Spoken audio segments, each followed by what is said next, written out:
My name is Julia Anderson.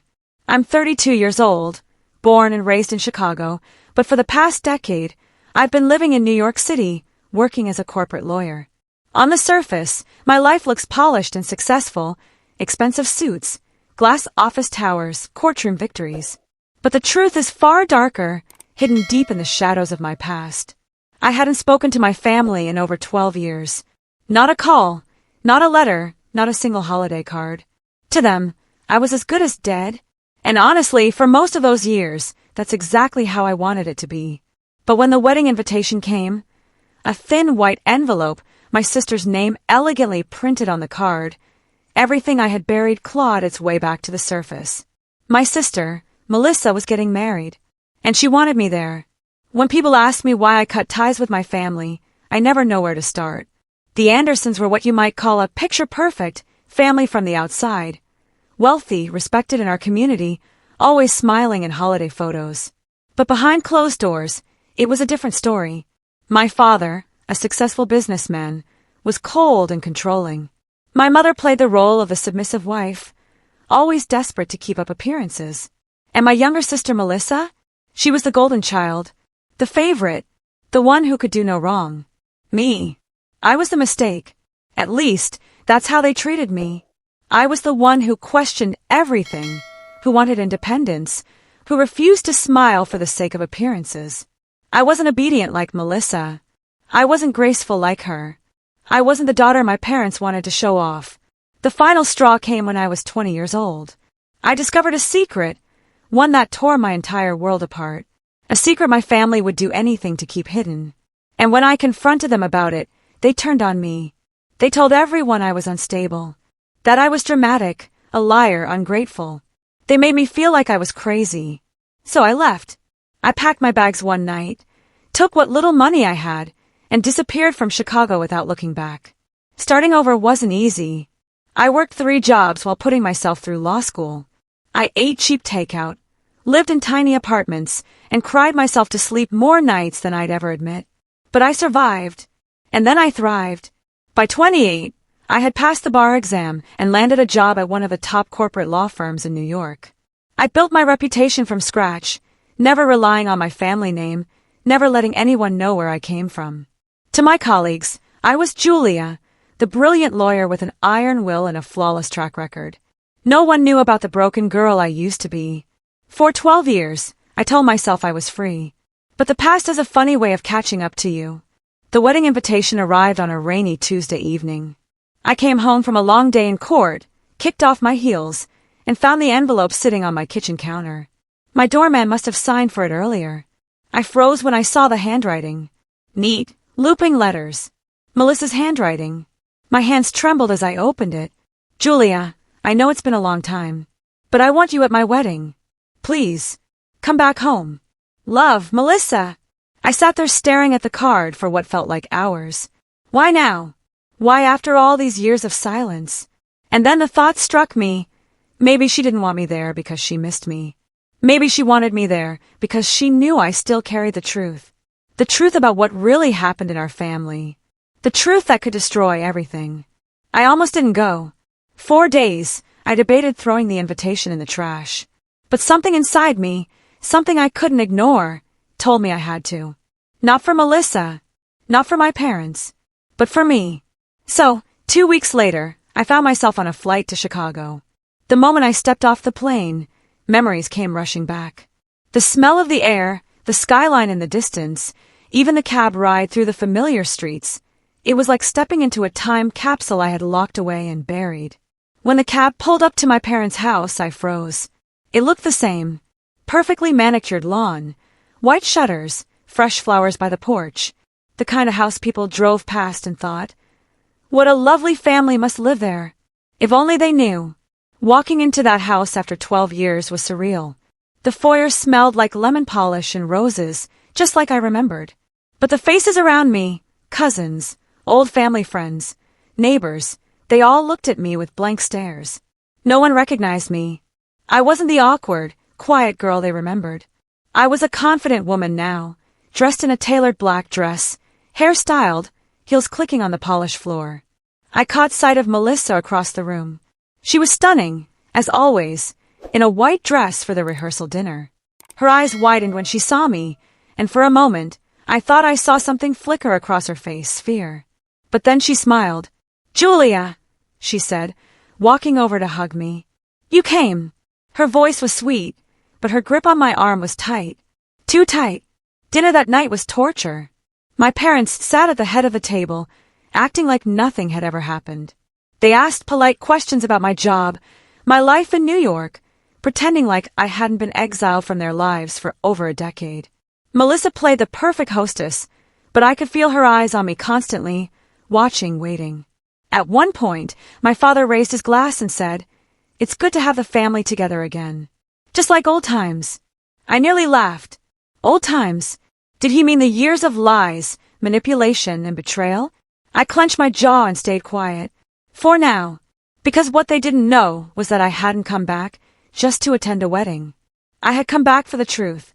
That night, lying awake in my childhood bedroom, I thought about the secret that had driven me away all those years ago. I wasn't ready to reveal it yet, not until the perfect moment. But as I stared at the ceiling, memories came flooding back. The arguments, the hushed conversations behind closed doors, the night I overheard my parents saying something that shattered my world forever. Melissa didn't know I had heard it. My parents didn't know I had proof. But I did. And the wedding, her perfect, beautiful wedding, was the stage where the truth would finally come out. I woke up on the morning of Melissa's wedding with a knot in my stomach. The house was buzzing with activity, bridesmaids running up and down the hall, makeup artists unpacking their kits, the smell of coffee and fresh flowers filling the air. It all looked so perfect. But perfection, in my family, was always a mask. I dressed in a navy blue gown I had chosen carefully. Not too flashy, not too plain. Strong, elegant, and impossible to ignore. When I looked in the mirror, I barely recognized the woman staring back at me.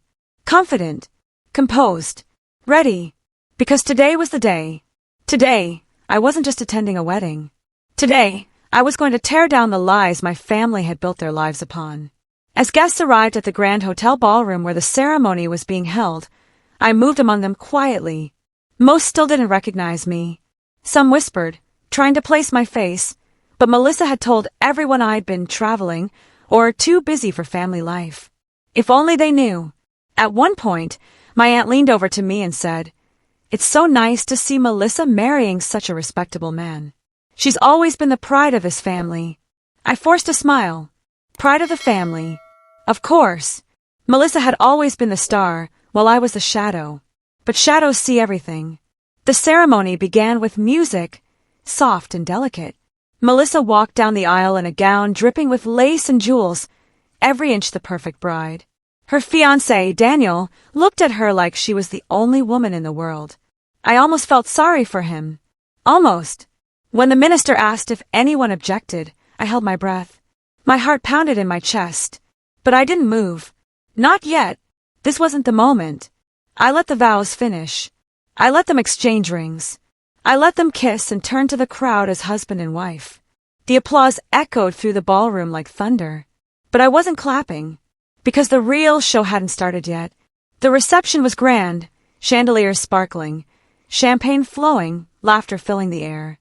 Guests danced, toasted, and celebrated. But I stayed quiet, watching, waiting. When Melissa finally approached me, her smile was tight, her eyes sharp. "I didn't think you'd actually come," she whispered, her voice laced with tension. "You invited me," I replied smoothly. Her smile faltered for just a second before she straightened up. "This is my day, Julia. Don't ruin it." I leaned in close, so only she could hear me. "That depends on you." Her face went pale. And then, the moment came. The best man had just finished his speech, and the MC announced, "Now, we'd like to invite the bride's sister to say a few words." The room turned to me. Melissa's eyes widened in horror, but she couldn't stop it. Not without raising suspicion. So I stood. The clinking of glasses fell silent as I walked to the microphone. "Good evening," I began, my voice steady. "For those of you who don't know me, which I suppose is most of you, my name is Julia Anderson. I'm Melissa's older sister. Some of you may not recognize me because, well, I haven't been around for the last 12 years. Gasps rippled through the room. People exchanged confused glances. My parents stiffened in their seats. I smiled faintly. Tonight is about love, about honesty, about two people starting a life together. But I think it's only fair that before Melissa begins this new chapter, the truth about our family should finally come to light. Melissa shot up from her chair. Julia, stop. But I didn't. I took a deep breath. When I was 20, I found out something that changed everything. I overheard my parents talking late one night. They thought I was asleep, but I wasn't. The room was silent. You could hear a pin drop. They were talking about Melissa. About how she wasn't really my sister at all. About how she was adopted. Something they hid not only from me, but from her as well. Gasps filled the air. Melissa's face crumpled in shock. What are you talking about? She cried. I turned to her. You always wondered why they favored you. Why they treated you like gold while I was invisible. It wasn't just favoritism. It was guilt. They adopted you after one of Dad's affairs almost ruined their marriage. You were their way of fixing their image. And when I found out, they made me the villain. They told everyone I was unstable, that I left because I couldn't handle life. But the truth is, I left because they tried to bury me along with their secrets. My mother stood up, her face red. That's enough, she snapped. But I wasn't finished. Melissa, I didn't tell you back then because I wanted to protect you. But you deserve to know the truth before you tie your life to someone else. You deserve to know why your entire life has been a performance for the sake of appearances. Tears streamed down Melissa's face. Daniel looked at her, stunned. The crowd erupted into whispers and gasps. And then, the real bomb. I also have proof, I said, pulling out a folded set of documents from my clutch. Adoption papers. Signed and sealed. I found them before I left. I kept them all these years, waiting for the moment the lies would finally end. The room was chaos. My parents shouted. Melissa sobbed. Daniel demanded answers. Guests whispered and pointed, scandal spreading like wildfire. Melissa grabbed the papers from my hand, scanning them with trembling fingers. When she looked up, her face was pale and broken. It's true, she whispered. My father slammed his fist on the table. This was not your truth to tell. No, I said firmly, but it was hers to know. And you denied her that for her entire life. Melissa looked at me with wide, tear-filled eyes. Why would you do this now? I met her gaze steadily. Because I was tired of carrying the weight of their lies. Because I wanted my freedom. And because you deserve to live your life knowing who you really are. The wedding was over. Not officially, but emotionally it was shattered. Daniel pulled Melissa aside, whispering urgently. Guests began to leave in uncomfortable silence. My parents glared at me like I was the devil himself. But for the first time in 12 years, I felt light. Melissa eventually found me as I was leaving. Her makeup was ruined, her eyes swollen from crying. I don't know if I can ever forgive you for doing this today, she said, her voice shaking. But I can't forgive them either. Not anymore. I nodded. You don't have to forgive me. Just don't let them keep controlling your life like they did mine. She stared at me for a long time. And then, to my surprise, she hugged me. For the first time in years, I hugged my sister back. That night, I left Chicago for the last time. I didn't stay to see how the pieces fell, or whether Melissa's marriage survived the truth. That wasn't my battle anymore. I had fought mine. I had spoken my truth.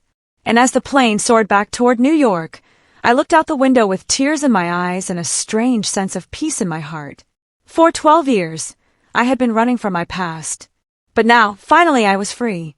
If you liked my story, please like the video, subscribe to our channel, and share it with as many people as possible. Thanks for watching.